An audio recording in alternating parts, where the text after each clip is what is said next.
Veneto Banca continua a fare i conti con il passato e lo fa cercando di riportare equilibrio nei bilanci che però continuano ad essere pesantemente gravati dal credito difficilmente recuperabile. Così, nonostante l'azzeramento degli avviamenti ed altre manovre, il Consiglio di amministrazione nella tarda serata di ieri ha dovuto tirare le somme che però danno un rosso di 882 milioni di euro.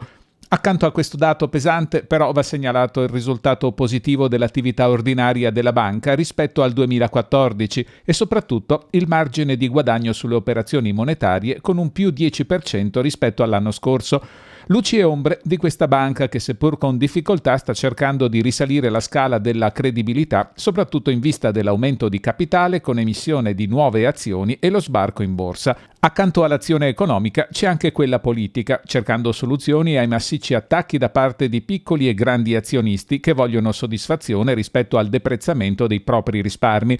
E forse è da queste mediazioni che è nato il giallo di Banca Albania, con una proposta di presidenza lanciata al fondatore dell'Associazione Azionisti di Veneto Banca, Giovanni Schiavon.